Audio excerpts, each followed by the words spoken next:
Hi everyone. So I put up a story this morning about Elijah McClain, and I tried to download it so that I could put it on IGTV. Unfortunately, only 5 minutes of it got posted, so I'm going to try again. Um, and yeah, so if you don't know, to recap, I guess, is Elijah McClain, uh, 23-year-old walking to get his brother some iced tea. I thought it was in the winter. It was actually in the summer, in August, I believe. Um, he was walking and to get some iced tea for his brother. Apparently, he wore a face mask. Um, I will say that he suffered from anemia. People with anemia they're very sensitive to weather conditions, so hot or cold, either way, could potentially make them feel colder or hotter, depending on the situation. He could have just been wearing a face covering for to protect himself from the sun, but really, who cares? The main issue is he wasn't doing anything. He was not armed. He went to the grocery store, corner store, to get his brother some iced tea and was walking back. Some person, white person, called the cops and, of course, said, hey, there's a suspicious person walking down my street. Okay, um, sure, maybe. No, no. And got accosted by police. He was not armed and or didn't have anything that could be construed as a weapon, because I know how cops love to say that he had something like a weapon, i.e., cell phone. That wasn't the case. And apparently he was resisting arrest, and I use that term in quotes because I don't think that he was, from the reports that we're getting. Again, this happened in 2019. We're just hearing of it now. He had anemia, which made him sensitive to cold or hot weather. But in any case, he probably had other health concerns as well that he probably could not relate to cops. And I have to tell you, as a person of color and a person with disabilities, it's a whole other layer dealing with cops, because cops are already at a very heightened state when they are trained and told that everyone and everything is a perceivable threat. Yeah, everyone and everything is a perceivable threat. And it's hard to hear a person when you're at a heightened state of adrenaline. Your cognitive abilities to reason is severely compromised. So, I can only say, to my experience with cops, trying to relay them that the thing in my pocket is a straw, and also I don't have fingers, and also I'm going to take out my hands very, very slowly. It is very hard to relay that type of information to cops. Most recently, I had a very frightening 10 long minutes with cops trying to make sure and that he understood that I was not a threat at one of these protests about a week or so ago. And cops do not know how to deal with with my type of individuals in a very compromised situation. And this is why we should defund the police. We need to put better programs or institutions or resources available to people who uh, do not need unnecessary and unprovoked force the way that cops seem to react to.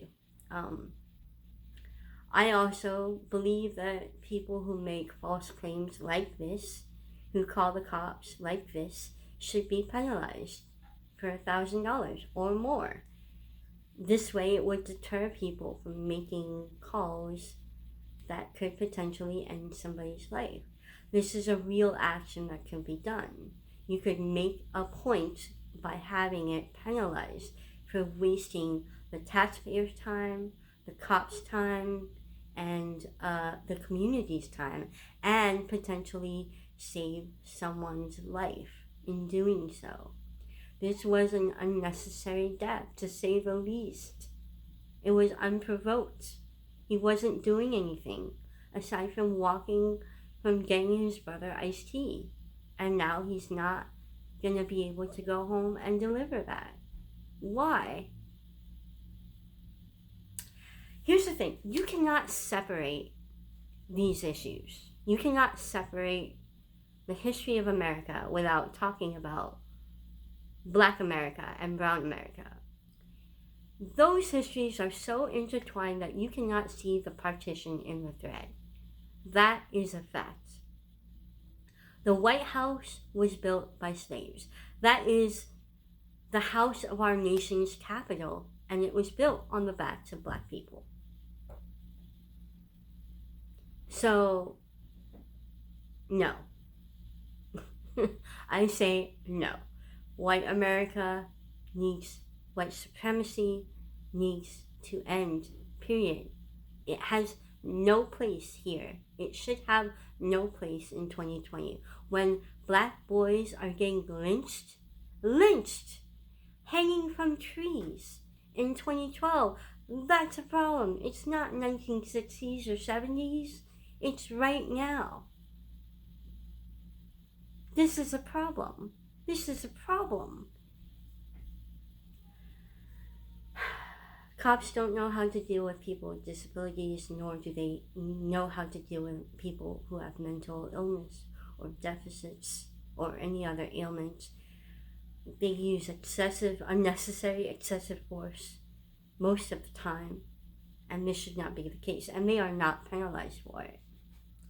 So this needs to end now. This needs to end before another person goes to the store and is killed by being Black. He was given ketamine to calm him, or to sedate him, and I'm just picturing in my head that he was probably having a panic attack, and they probably blew it way out of proportion. And ketamine can be very lethal in some cases, and it probably played into the fact that he died. So it should be investigated. We should defund the police. We should penalize people who make false claims like this.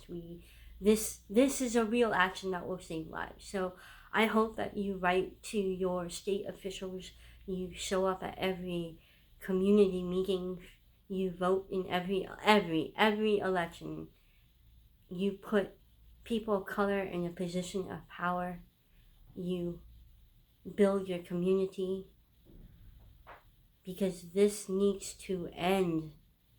I am so exhausted from waking up to seeing more news coverage of more brown and Black children and adults being killed for absolutely no reason at all. So, and I have to say, I'm a Latina. I am a person of color, but I'm also a white presenting Latina, which in of itself possesses a lot of guilt for me. For South and Central Americans who are light skinned, we have a responsibility because we're white presenting. People don't look at me and see a Mexican American or Latina. They look at me and they automatically think that I'm white, and I'm not really.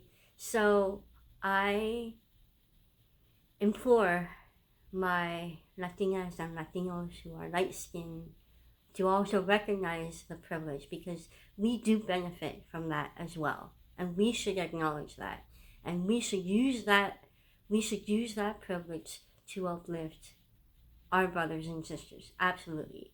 We should not stand on the sidelines. We should be right there with them.